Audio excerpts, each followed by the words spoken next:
Hello, जय हिंद दोस्तों। आज मैं आप लोगों के लिए लेकर आया हूँ हिंदी में वर्णमाला।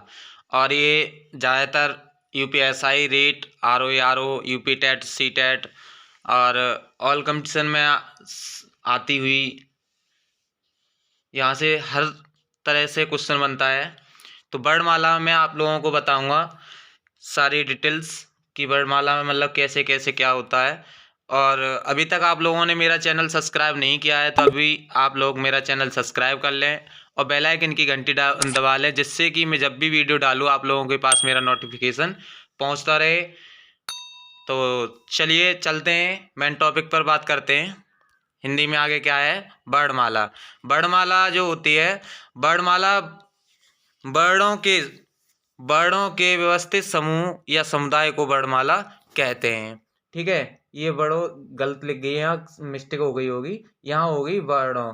ठीक है, वर्णों के व्यवस्थित समूह या समुदाय को वर्णमाला कहते हैं। और हिंदी में जो वर्णों की संख्या होती है वो 52 होती है, आप लोग जानते ही होंगे।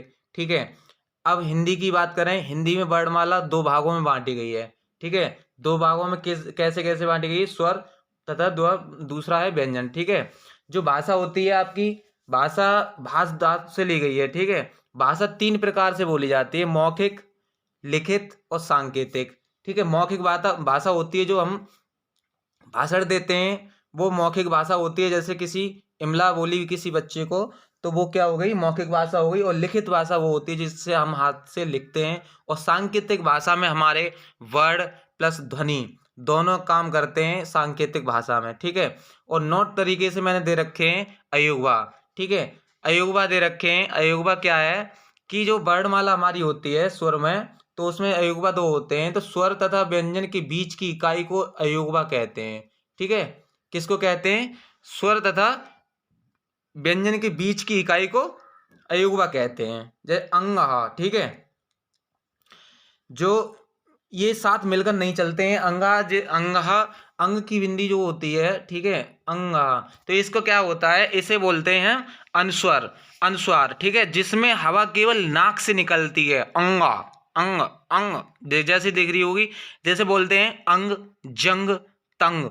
ठीक है, और अनुनासिक की बात की जाए, अनुनासिक की बात की जाए, ठीक है, इसे अनुनासिक बोलते हैं। इसे अनुनासिक बोलते हैं। तो इसमें क्या होता है? जिसमें हवा नाक तथा मुंह दोनों से निकलती है, अनुनासिक कहलाते हैं। जैसे कि दांत, आंत, चांद बोल के आप ट्राई कर सकते हैं। ठीक है, इसमें क्या होता है?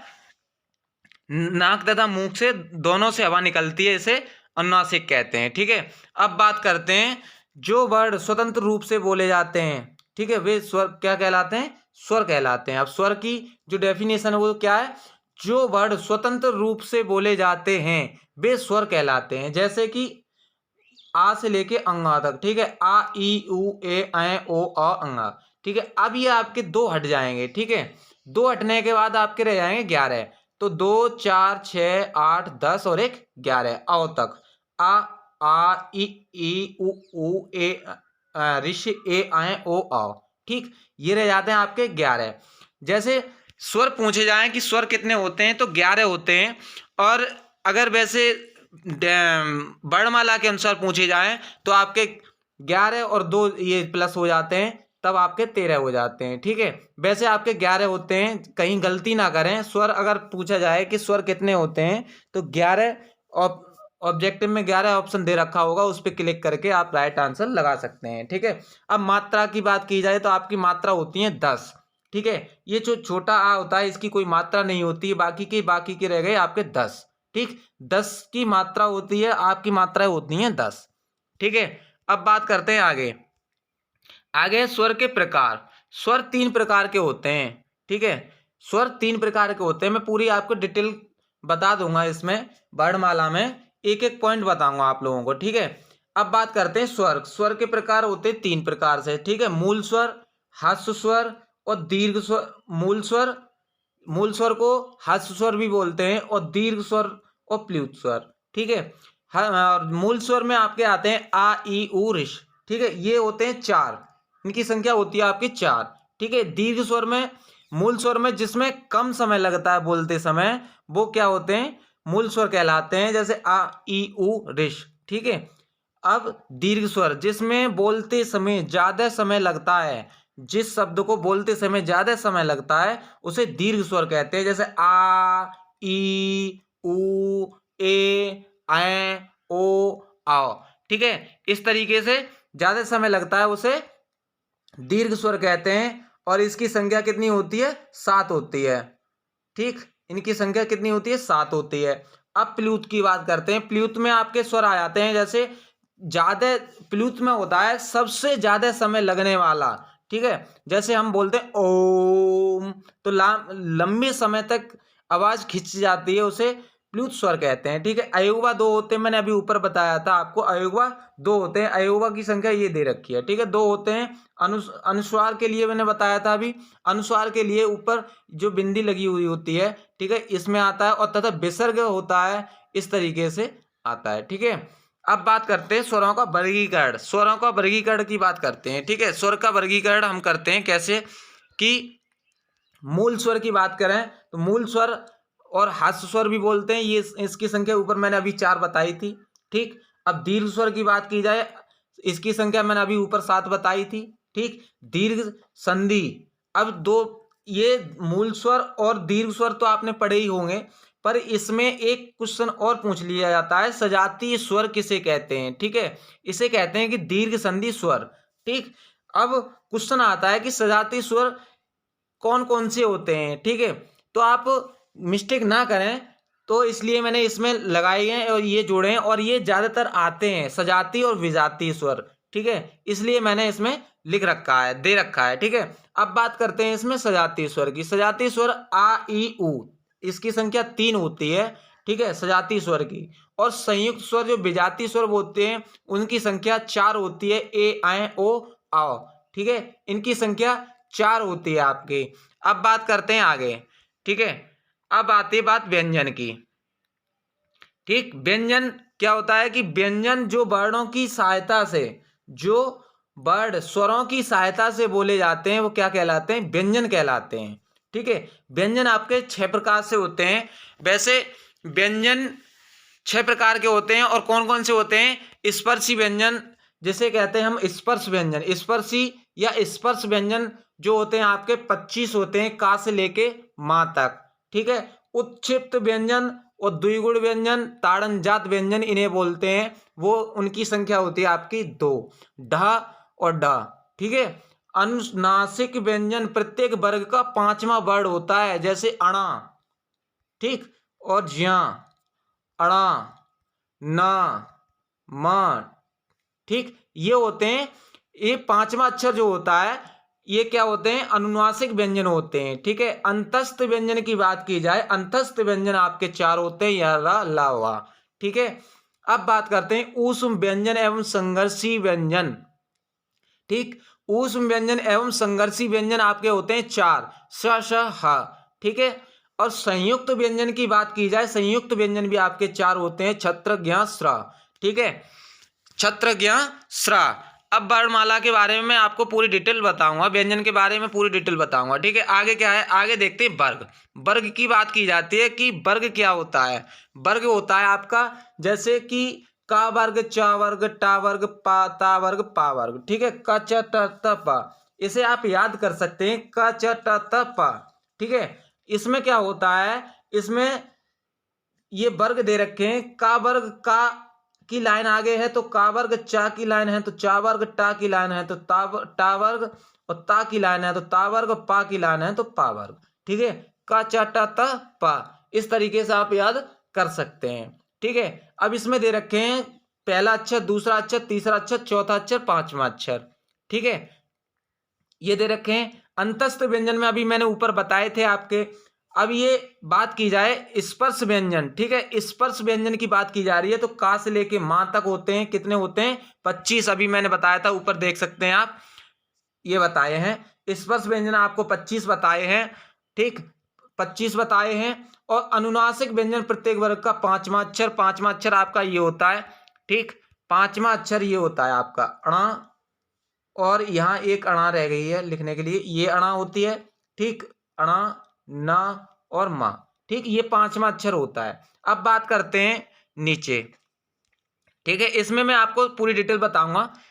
ठीक है, अघोष सघोष भी बताऊंगा। अंतस्थ व्यंजन यार अलावा होते हैं, ठीक है, 4 होते हैं, इनकी संख्या कितनी होती है, 4 होती है। और उस व्यंजन की भी संख्या कितनी होती है, 4 होती है। और संयुक्त व्यंजन की भी संख्या कितनी होती है, 4 होती है। और संयुक्त व्यंजन छत्र ज्ञ श्र होते हैं। ठीक है दोस्तों, आप लोग याद कर सकते हैं इसे। ठीक है, कोई ज्यादा हार्ड लेवल नहीं है। ठीक है, अब मैं बात आती है छत्र ज्ञ श्रा की। तो ये 4 जो शब्द होते हैं वो मिलकर दूसरे शब्दों से मिलकर बने होते हैं। तो इसमें मैं विस्तार में आगे बताऊंगा। ठीक है, अब बात करते हैं उच्चारण प्रत्यय के आधार पर स्पर्श व्यंजनों की संख्या कितनी होती है आपकी, 16 होती है। ठीक है, कितनी होती है, 16 होती है। अब इसमें आपका आ जाता है का वर्ग, टा वर्ग, ता वर्ग, पा वर्ग। कौन कौन सा वर्ग आता है, का वर्ग, ठीक, टा वर्ग, ता वर्ग और पा वर्ग। ठीक, इसमें आ रहे हैं आपके 1 2 3 4 4 आ रहे हैं और 5वां अक्षर नहीं आता है। ठीक है, क्या होता है, प्रत्येक का 5वां अक्षर, इसमें ये 5वां अक्षर जो दे रखा है ये नहीं आता है। अब आपके कितने हो गए, 16। ठीक, उच्चारण के आधार पर कितने हो गए, 16। अब आप गिन सकते हैं 4 और 4 दूनी 8, 4 तिया 12 और 4 चक 16। ठीक है, प्रत्यय के आधार पर बात की जा रही, प्रत्यय के आधार पर। ठीक है, स्पर्श व्यंजन तो आपके 25 होते ही होते हैं। ठीक है, प्रत्यय के आधार पर बात की जा रही है तो कितने होते हैं आपके, 16 होते हैं। ठीक है, अब बात करते हैं संघर्षी व्यंजन। संघर्षी व्यंजन आपके आ जाता है चा वर्ग में। ठीक है, चा च झ झ।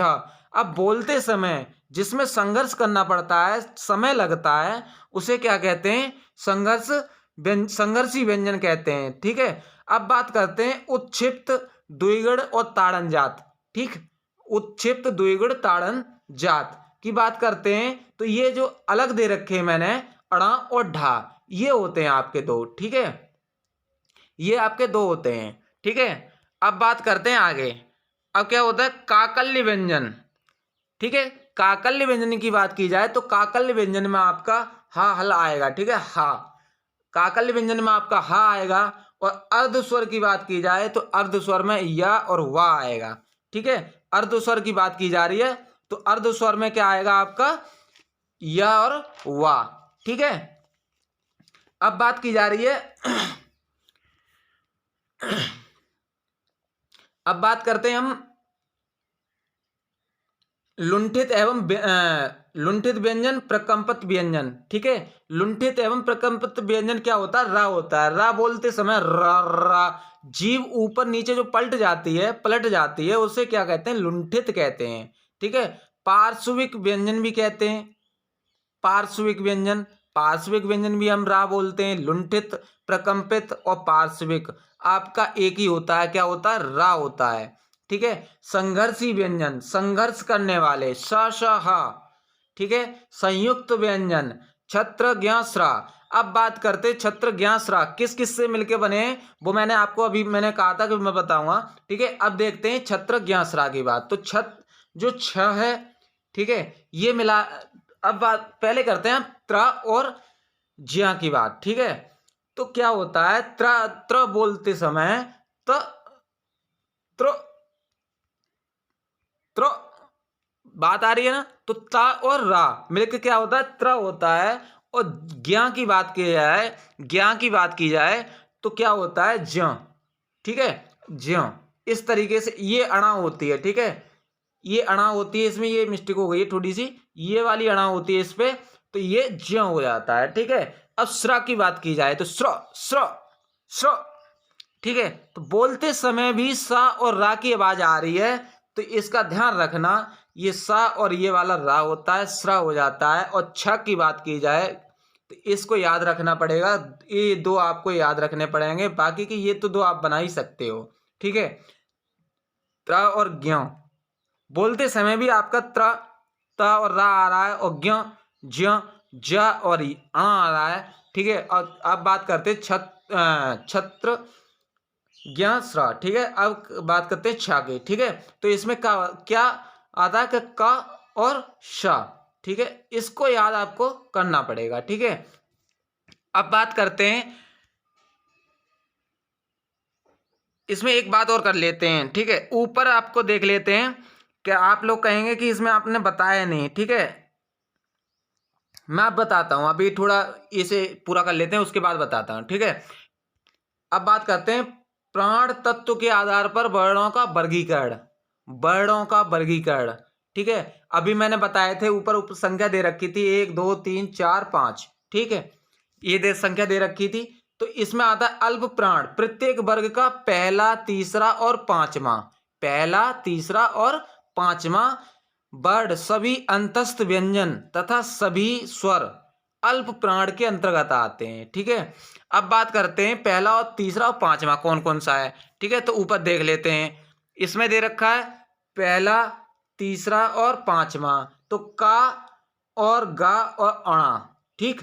ऐसे ही चा, जा और अणा, ठीक।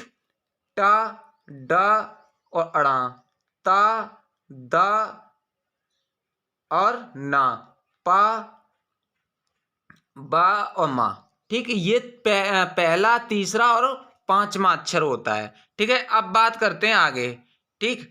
अब बात करते हैं महाप्राण की। महाप्राण में प्रत्येक वर्ग का दूसरा और चौथा, अब पहला, तीसरा, पांचवा बता दिया, अब रह गए 2 और 4, का और गा, ठीक है। का और गा, ऐसे ही दूसरी लाइन में, ठीक है। दूसरा और चौथा ऊष्म व्यंजन महाप्राण के अंतर्गत आते हैं। कैसा है? ऊष्म व्यंजन महाप्राण के अंतर्गत आते हैं। अब घोष की बात करते हैं, अघोष और घोष, ठीक है। घोष तत्व के आधार पर 2 प्रकार के होते हैं, ठीक है। उसे क्या कहते हैं? सघोष और अघोष। सघोष की बात की जाए, ठीक है, तो सघोष को कहीं कहीं घोष लिख के दे देता है, तो आप मिस्टेक ना करें, इसलिए मैंने इसमें दे रखा है घोष, ठीक है, घोष। अब बात करते हैं घोष की बात, मैंने इसीलिए घोष लिख दिया यहाँ पर कि कहीं मिस्टेक आप ना करें, ठीक है। वर्ग का तीसरा और चौथा, पांचवा, तीसरा, चौथा, पांचवा, ठीक है। सभी अंतस्थ व्यंजन तथा सभी स्वर घोष अंतर्गत आते हैं, ठीक है। अब तीसरा और चौथा, पांचवा की बात की जाए तो पहला और दूसरा छोड़ दिया जाता है, ठीक है। तो लास्ट के जो रह जाते हैं, का खा छोड़ के गा गा घा अणा, ठीक है।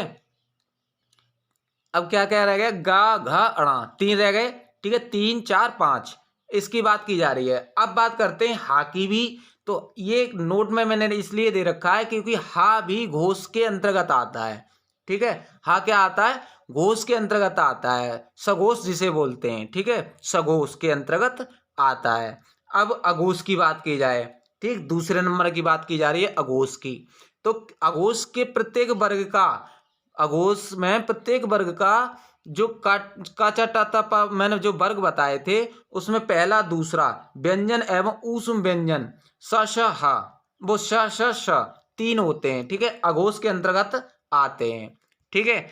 अब बात करते हैं ऊपर, ठीक है। अब बात करते हैं जो मैं और चीज बताना चाह रहा था आपको इससे अलग, तो आपको देखते हैं, अब बताता हूं, अभी 1 मिनट यही बता देता हूं, ठीक है। अब बात करते हैं स्वरों का उच्चारण स्थान। स्वरों का उच्चारण स्थान जो होता है आपका आ और बड़ा आ और बड़ा आ आपका होता है कंठ स्वर। क्या होता है? कंठ स्वर होता है। आप नोट्स बना रहे हो तो आप लिख सकते हैं, मैं बोलता जाऊंगा। आ और आ आपका होता है कंठ स्वर, ठीक है, कंठ स्वर। अब बात करते हैं ई की, ठीक है, ई और ई, बड़ी ई, ठीक। इसकी बात करते हैं तो ये आता है आपका तालव्य स्वर। क्या होता है? तालव्य स्वर। अब बात करते हैं ऊ की। तो ऊ आपका आता है ओष्ठ। ऊ बोलते समय भी ओष्ठ से जो उत्पन्न हो रही है, ठीक है, ऊ और ऊ, ये क्या क्या होते हैं? ओष्ठ स्वर होते हैं। अब बात करते हैं ऋष की, ठीक है। तो ऋष क्या होता है? मूर्धन्य स्वर होता है। ऋष क्या होता है? मूर्धन्य स्वर होता है। अब बात करते हैं ए आय की, ठीक, ए आय। ए आय क्या होता है आपका? ए आय होता है तालव्य, वो ए आय होता है कंठ तालव्य स्वर। कंठ और तालव्य, ए आय बोलते समय भी कंठ और तालु से जो आवाज निकलती है, कंठ तालव्य कहलाती है, वो कंठ तालव्य स्वर कहलाए जाते हैं। अब बात करते हैं ओ आओ की, ठीक है। ओ आओ क्या होता है? कंठ ओष्ठ होते हैं। कंठ ओष्ठ मतलब कि कंठ और ओष्ठ से बोले जाते हैं। अभी क्या है, कंठ तालु से बोले जा रहे थे, अब कंठ और ओष्ठ से बोले जा रहे हैं, ओ आओ। ठीक, तो ये क्या होते हैं, कंठ ओष्ठ स्वर। ठीक है, अब अंगा की बात की जाए तो आपके ये अंतस्थ व्यंजन होते हैं। ठीक है, मैंने अभी बताया था अनुनासिक और अनुस्वार। ठीक है, तो ये अलग होते हैं। अब बात की जाती है, अब बात करते हैं हम आगे। ठीक है, तो अब वर्ग की बात कर लेते हैं। स्वर में आपकी ये हो गया। ठीक है, अब वर्ग की बात कर लेते हैं। वर्ग में क्या होता है, वर्ग की बात करते हैं, वर्ग पे आ जाते हैं। ठीक है, वर्ग में आपको बताया था का वर्ग, चा वर्ग, टा वर्ग, ता वर्ग, पा वर्ग। ये इसका क्या होता है कि इसके नाम बदल जाते हैं। जैसे कि का वर्ग है तो कंठे से, कंठ से। ठीक है, बोलते समय जो कंठ से आवाज निकलती है उसे कंठस्थ व्यंजन बोलते हैं। ठीक है, कंठस्थ और कंठ्य व्यंजन बोलते हैं। ठीक है, अब बात करते हैं चा वर्ग की। तो चा वर्ग में यहाँ होगी। ठीक है, अब चा वर्ग की बात करते हैं तो तालव्य स्वर, तालव्य। ठीक है, तालव्य से बोले जाते हैं, जो तालु से बोले जाते हैं वो तालव्य कहलाते हैं। आपका चा वर्ग आता है तालव्य में। अब बात करते हैं टा वर्ग की। ठीक है, टा वर्ग में आपका आता है मूर्धन्य।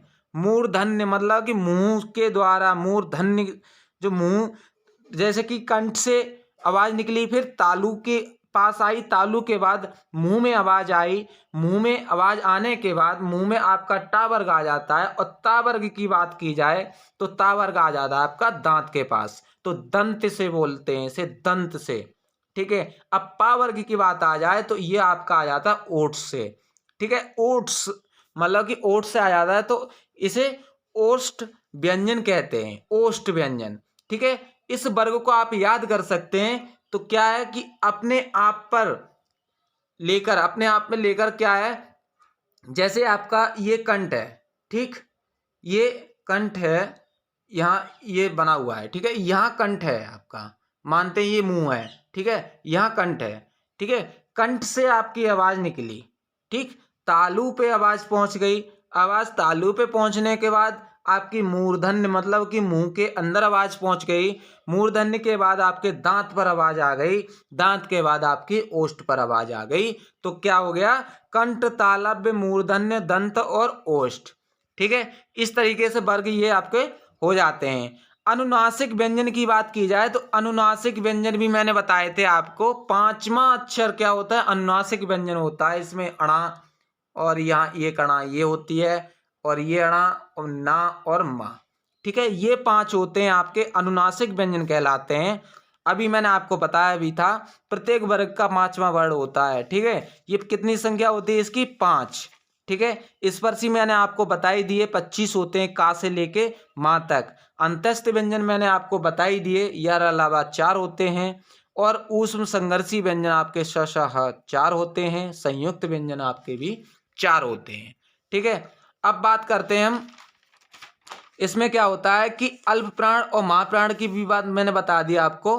ठीक है, अब इसमें क्या रह गया, ऊष्म संघर्षी व्यंजन भी बता दिए, ज्यादातर इसमें कुछ रहा नहीं। ठीक है, वर्णमाला इस तरीके से मैंने आपको खत्म कर दी, यहाँ तक वर्णमाला आपकी हो जाती है खत्म। ठीक है, अब इसमें आप लोगों को कैसा लगा मेरी वीडियो, और कमेंट बॉक्स में आप बता सकते हैं। अगर आपको कुछ पूछना हो तो कमेंट बॉक्स में कमेंट कर सकते हैं। ठीक है, मैं बताने में आपका पूरी कोशिश करूँगा। ठीक है, PDF बनाने में जब इतनी कोशिश करता हूँ तो आप लोगों को बताने में भी कोशिश करूँगा। अब बात करते हैं, अभी तक आप लोगों ने मेरा चैनल सब्सक्राइब नहीं किया है तो आप लोग मेरा चैनल पहले सब्सक्राइब कर लें, और साइड में नीचे बेल आइकन की घंटी यहाँ दे रखी होगी। ठीक है, बेल आइकन की घंटी दबाकर आप लोग बेल आइकन की घंटी दबा लें, जिससे कि आप लोगों के पास मेरा नोटिफिकेशन पहुंचता रहे। अब बात करते हैं टेलीग्राम की। टेलीग्राम पे मैंने एक लिंक दे रखी है, नीचे लिंक डिस्क्रिप्शन में दे रखी है टेलीग्राम की, उस पर आप लोग फॉलो कर सकते हैं। ठीक है, अब बात करते हैं फेसबुक की। फेसबुक पे मैंने एक पेज बना रखा है, टारगेट विद अंकेश के नाम से पेज बना रखा है। उसे आप सर्च करके पेज को लाइक कर सकते हैं, वीडियो पे कमेंट भी कर सकते हैं, जो भी पूछना हो आप पूछ सकते हैं। ठीक है, तो आज के लिए यहीं तक। तो जय हिंद दोस्तों।